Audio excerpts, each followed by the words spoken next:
Welcome back to the deep dive, where we take all these tangled threads of lore, of character, and chronology that you've provided, and we try to weave them into a clear narrative. Exactly. The goal is to get you up to speed and to get a real handle on the story. And today we are strapping in for a pretty terrifying trip back to the decaying heart of animation, the Joey Drew studio. Yeah.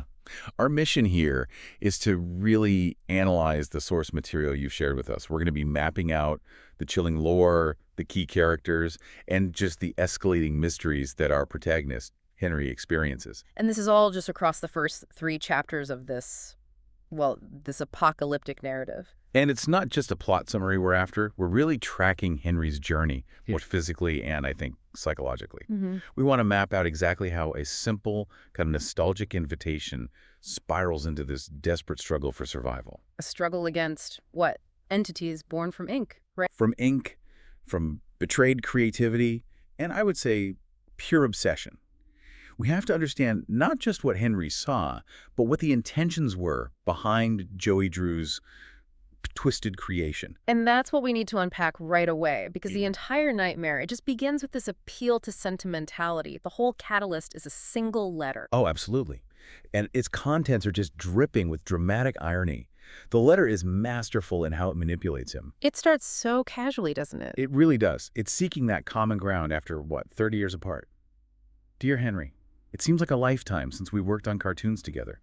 30 years really slips away, doesn't it? It's such a calculated, friendly appeal to a shared history. It is. But then you get the lure, the actual call to action that sort of seals the deal. Yeah, Joey Drew signs off as your best pal, and he asks Henry to come visit the old workshop. There's something I need to show you. So vague. So vague, so open-ended, and it's designed to appeal directly to Henry's curiosity about his past, about the legacy he walked away from. Henry, the creator, he needed to see the final product. And he takes the bait. Our sources say he just walks through that door and almost with a sigh says, "All right, Joey, I'm here. Let's see if we can find what you wanted me to see." And that's the moment. The tragedy is confirmed right there. The source says, little did he know this would seal his fate. That one choice, that single decision to honor an old friendship just locks him into this horrific, cyclical hellscape. And the environment, I mean, it hits him almost immediately. The studio is bathed in those familiar kind of sickly yellow lights. A color that should be warm, but it just feels like sickness, Yeah. like decay. Exactly. He sees his old desk, and there's this moment of reflection where he thinks about the time he wasted in that chair. But then the scale of Joey's ambition really hits him. Right, when he sees room after room filled with animation desks. And he asks that haunting question, must have taken a lot of people to replace me. And that small observation is so critical because it establishes the real theme of Joey Drew's downfall. Just reckless expansion at the expense of human connection. He wasn't just replacing Henry. No. Henry left, but Joey didn't just maintain the studio. He scaled it up exponentially. It indicates this desperation to fill that creative void, and it all culminates in the massive, unwieldy, and unstable construction of the infamous ink machine. The whole environment just screams overreach. Overreach that very quickly turns from industrial breakdown into just visceral horror. So Henry starts his exploration. He moves past that initial nostalgia and pretty quickly runs into the mechanism at the core of the studio's decay, the massive ink machine. Yeah, and what's significant here is that he doesn't just stumble upon it. He is immediately blocked by infrastructure failure. Exactly. The machine itself is behind a gate, but his first goal is the lift, which is stalled. It's missing power components, the dry cells. And this isn't just a simple puzzle. It's the narrative forcing Henry to accept that the studio is broken. He has to scavenge through crates and shelves. It forces him deeper into the workshop to find these parts. Once he gets the lift working, he actually ignores it for a moment. He's drawn to the machine itself, wondering, so this is the ink machine, huh?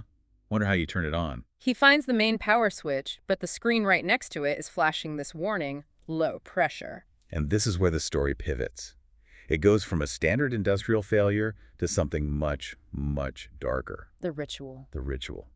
He finds the 6 pedestals, and we learn later from Wally Franks' testimony that these were used to help appease the gods, Joey says, keep things going.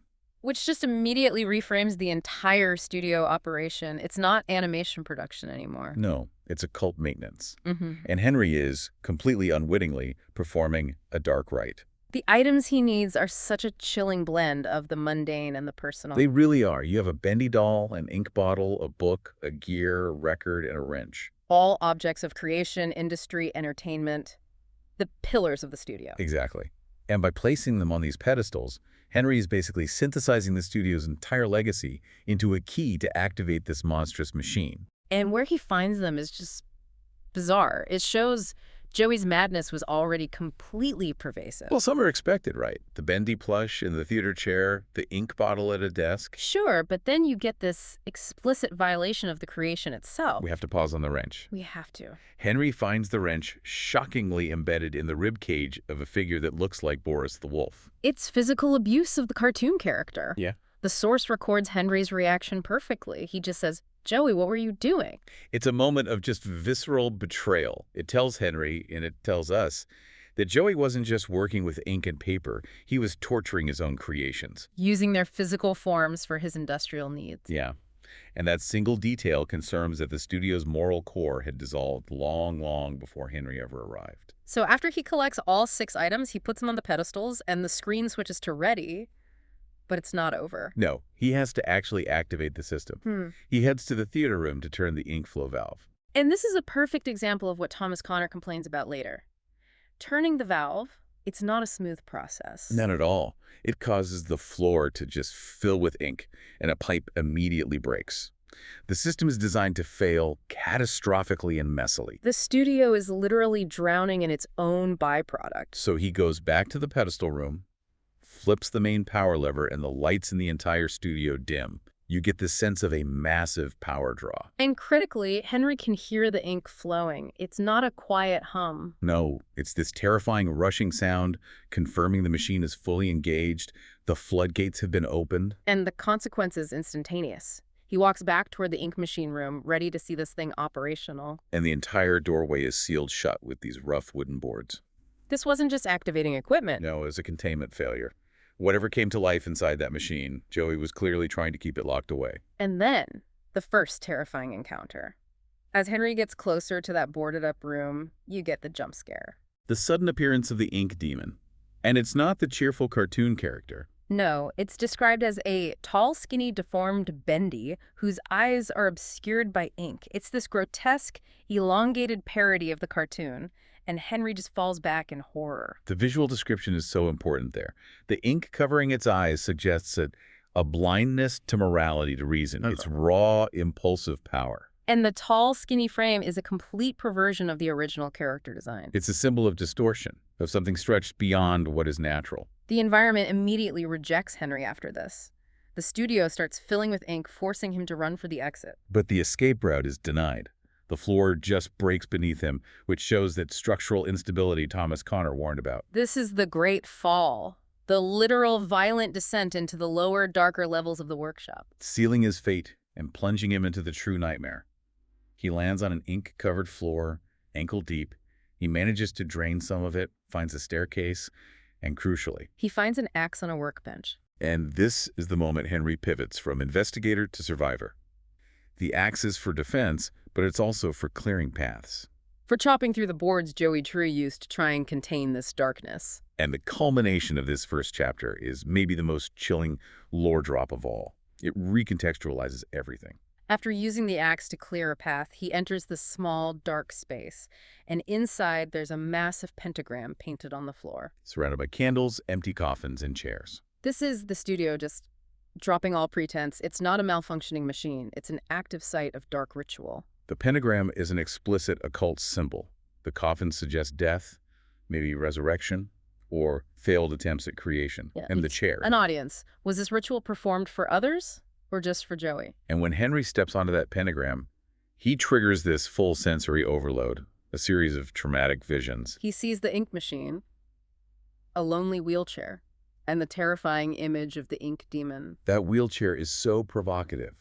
It suggests suffering, infirmity, maybe a physical limitation on Joey's part as he pursued this dark goal. The shock of this vision of industry, suffering, and the demonic is so profound that Henry just faints. Closing the chapter in complete darkness. He's gone from nostalgic visitor to accidental ritual participant to unconscious victim. What's so crucial is that combination of the mundane, like the gear and the wrench, with the purely occult. Yeah, the pentagram, the coffins. Joey Drew built something that started as an animation studio, but morphed into a structure dedicated to dark ritual. And Henry, by activating the machine, he didn't just turn it on, he finished the ritual. We really can't understand the consequences of that first chapter, the flooding, the breaking floor, the ink demon, without pausing to look at the voices of the people who were there before Henry. The tapes. The tapes Henry finds are crucial evidence. They establish what the studio was like before the full-blown ink apocalypse. And they're vital because they confirm the environment was already decaying and dangerous, and frankly, morally bankrupt, even when it was supposedly operational. It's the outside professional perspective on Joey Drew's spiraling control. Moving beyond simple corporate mismanagement into outright disaster. Let's start with Wally Franks, the janitor. He's the voice of the skeptic. His confusion is so palpable because he sees the studio failing at its most basic function. He says, I don't get what Joey's plan is for this company. The animations sure aren't being finished on time anymore. The creative engine had just stopped working. Long ago. And Wally points directly at the source of the problem, the ink machine itself. Yeah, he notes it's noisy, it's messy, and who needs that much ink anyway? He sees it as this purely inefficient, industrial nightmare that's just disruptive. It's the practical employee viewpoint. This entire operation is fundamentally unsound. But the really crucial lore detail comes when he talks about the 6 pedestals, the exact items Henry had to collect. Right. Wally reveals Joey had employees donate something from our workstation to put on the pedestals. Yeah. This is when you realize Joey didn't just build a machine, he demanded devotion to it. And that's the switch, from corporate incompetence to outright cult behavior. It confirms our analysis of the ritual. Wally quotes Joey, saying these items were to help appease the gods. And Wally, the guy mopping the floors, sees the insanity so clearly, his conclusion is just blunt. I think he's lost his mind. This tape is absolute confirmation that what Henry did was not engineering, it was appeasement. Joey was trying to maintain operations through ritualistic practices aimed at these unknown, darker forces. And Wally's fear is so practical, so physical. If one more of these pipes burst, I'm out of here. Which, of course, they did, multiple times. His fate is unknown, but his tape is just this dire warning. You have to contrast Wally's practical skepticism with the sheer technical horror from Thomas Connor, the engineer. Oh, absolutely. Thomas isn't just complaining about noise. He's describing the very nature of the ink and the structural suicide of the building. It's the technical indictment of Joey Drew's entire vision. Thomas describes the ink almost as if it's a malicious character itself. He says, it's dark and it's cold, and it's stuck in behind every single wall now. And the volume of it is terrifying. He swears the godforsaken ink is clear up to my knees in some places. So the studio was, quite literally, drowning in this stuff. The facility was compromised, built to contain a reservoir of liquid that it was utterly incapable of holding. He questions the structural integrity immediately. He calls the pipes crummy and doubts they could hold the strain. His technical expertise makes his dread feel so immediate and grounded. He says whoever thought those pipes could handle the pressure is either incredibly smart or some kind of idiot. And the sources tell us they were completely inadequate. A clear sign Joey prioritized volume and speed over safety. And this is where we have to dive a bit deeper. The engineering failure is a metaphor for the moral failure. Thomas is describing a system under pressure. Physical and spiritual pressure. Both. The pipework, meant to guide the lifeblood of the studio, the ink instead becomes the vehicle for its destruction because the substance is unnatural, too volatile, and there's just too much of it. The truly chilling part for me, though, is the auditory horror. He details the noises the system makes. Like a dying dog on its last legs. It's not mechanical noise, it sounds like suffering. It suggests the entire mechanism, the machine, the pipes, the structure, is experiencing pain.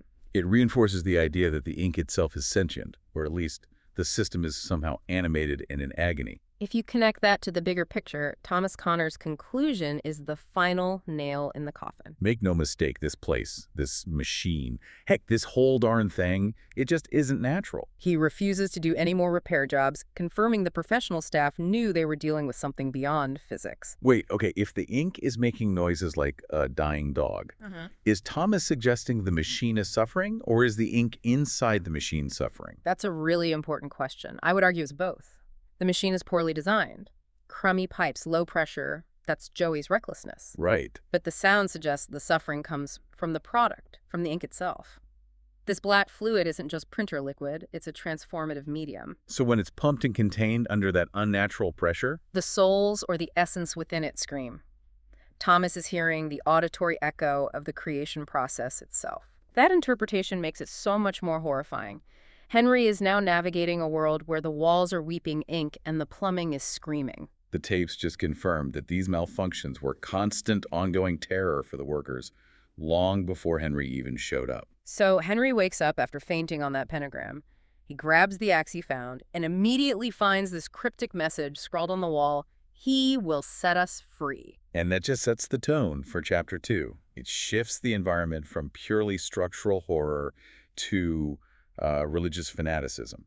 Henry has entered a world governed by a dark faith. He's so confused, asking, how did this place get so big? But then he has this really disturbing encounter. Yeah, he sees a person walk by near a burst pipe, which is gushing ink. He calls out, "Hello. Excuse me, can you help me? Hello." And the person just ignores him and disappears. It's a crucial early sighting.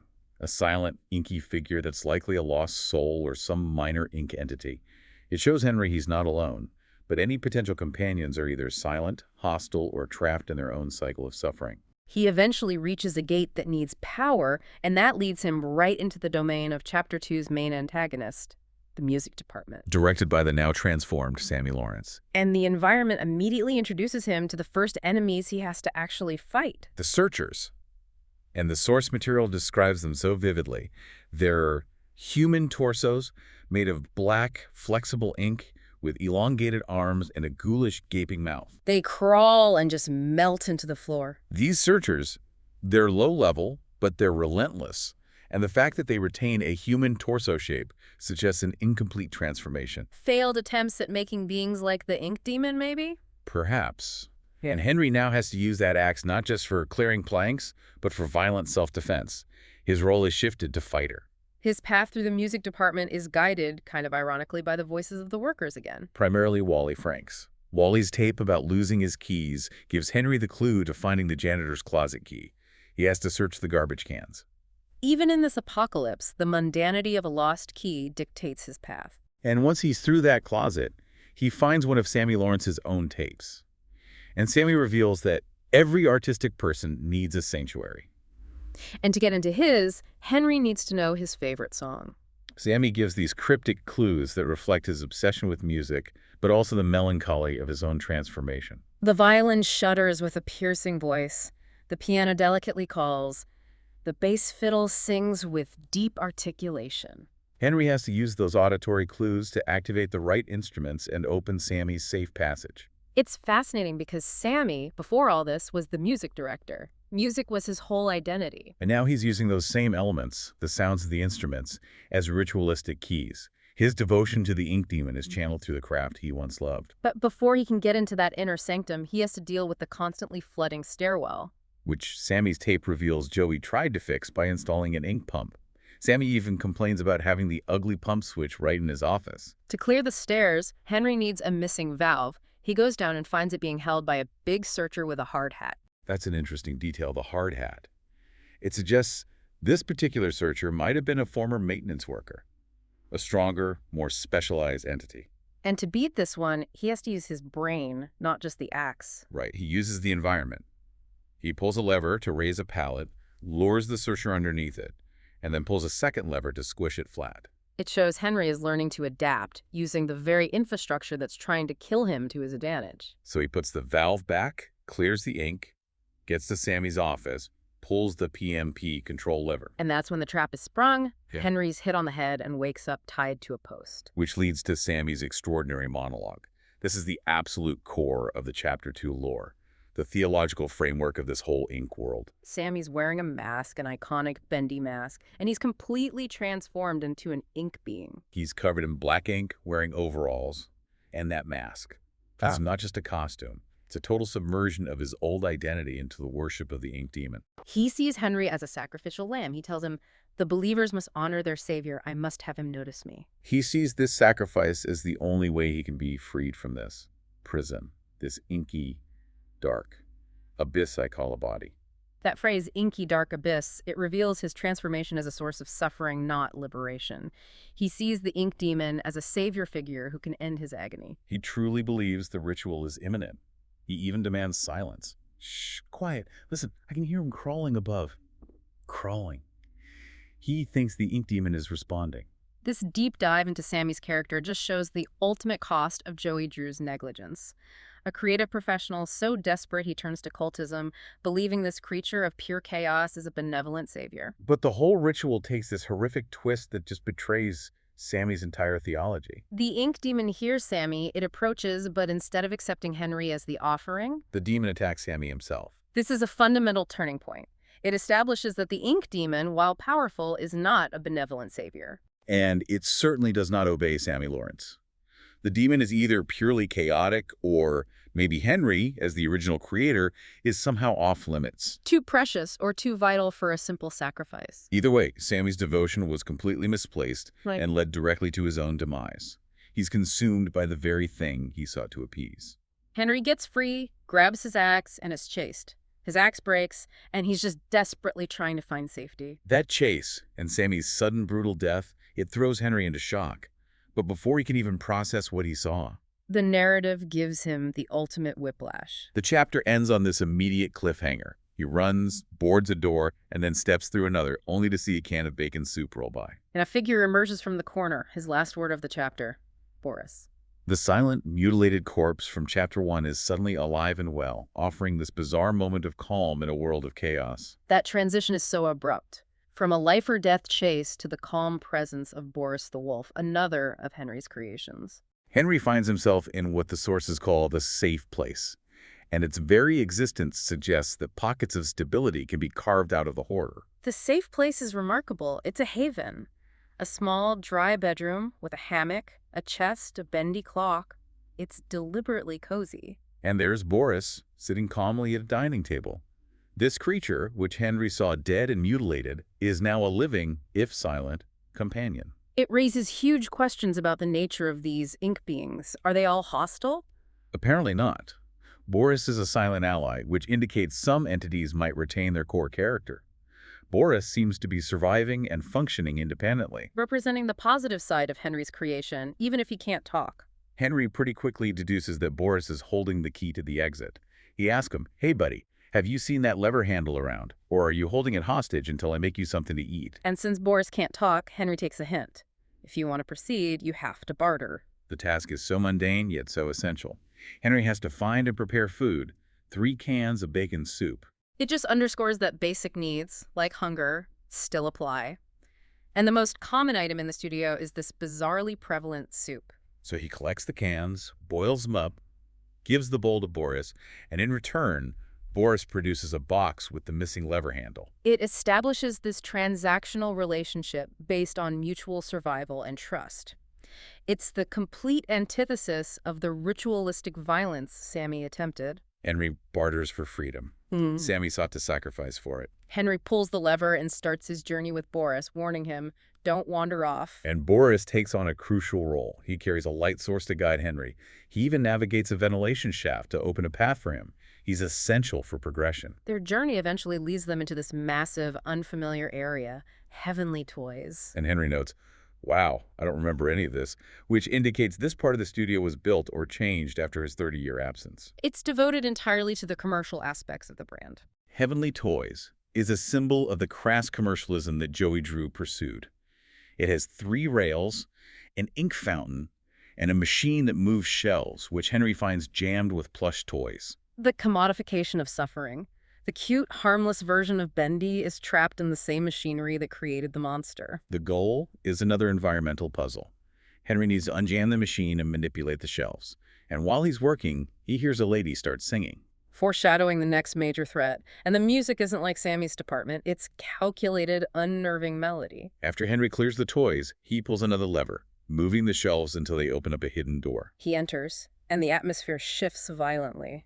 From the industrial chaos of Chapter 1 and the cult horror of Chapter 2 to a theatrical, psychological threat. The lights shut off, small TVs turn on playing a song, and a light illuminates a star door. Everything about this entrance is calculated for maximum dramatic effect. The new antagonist is not a sudden jump scare. It's a carefully stage-managed arrival. And you get the introduction of this deformed figure who proclaims, with obvious narcissism, "I'm Alice Angel." She immediately confirms her hostile nature by smashing the glass. This is Alice Angel, another creation, now twisted and violent, confronting Henry and Boris. And the contrast between Alice and Boris is so crucial. Alice is explicitly aware of her name and identity. She's actively hostile and self-aware. Boris is silent and helpful. Alice, with her deformed angelic form and broken halo, she represents the dark vanity of creation. She wasn't just transformed by the ink, she seems to be actively using her twisted state to exert control. The chapter ends right there, with the confrontation set. Henry has moved from facing the raw power of the ink demon and the fanatical threat of Sammy Lawrence To now facing a calculated, intelligent, and certainly vengeful entity demanding attention and violence. Her goal is clearly different from the ink demon's indiscriminate chaos. It's the ultimate narrative progression. Chaos, fanaticism, and now vengeful control. Henry, the creator, is now faced with the three twisted faces of his own legacy. So we've followed Henry through this rapid and terrifying escalation of horror over just 3 chapters. He started with a sentimental journey and ended up trapped. Trapped in a cycle of dark rituals, flooded hallways, and confrontations with the monstrous results of Joey Drew's terrible ambition. To recap, Henry's journey reveals 3 foundational, irrefutable truths about this world that you, the learner, should absolutely take away for a comprehensive understanding of the lore. First, the ink machine is not just factory equipment. It is a piece of ritual technology, a spiritual mechanism.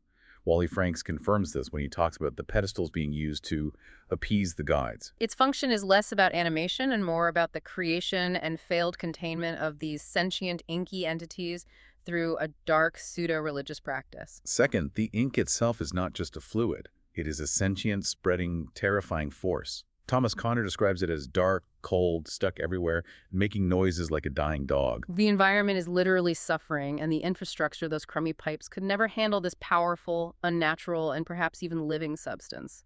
And finally, the characters Henry helped create, Bendy, Boris, Alice, and even Sammy Lawrence, are now twisted, physical beings representing different forms of suffering and power. The ink demon is raw, chaotic power. Sammy was a devoted cultist seeking freedom. Boris is a silent, benign companion surviving through barter. And now Alice Angel is a narcissistic, vengeful antagonist demanding worship. Each serves a different, dark purpose in this horrifying ecosystem that Joey built. The immediate takeaway is that Henry is desperately trying to escape a prison he unknowingly helped build. But let's leave you with this provocative thought that connects all the way back to that very first letter. We know the ink demon is Sammy's supposed savior, yet he rejected Sammy's sacrifice and killed him instead. We've seen Henry connect with a friendly Boris, but immediately face a hostile Alice Angel. Right. So given that Henry was Joey Drew's best pal, his partner, the original creator, why did Joey invite him back? Does Joey intend for Henry to escape? Or, knowing Henry's history as the creative force, is Henry actually the ultimate vital key, the final component needed to unlock or maybe even fix Jerry's original catastrophic plan? Is the whole studio just one massive, elaborate trap designed specifically for the original animator? Think about the difference between creation and chaos, and which one Henry represents in this inky abyss. We'll see you next time on The Deep Dive.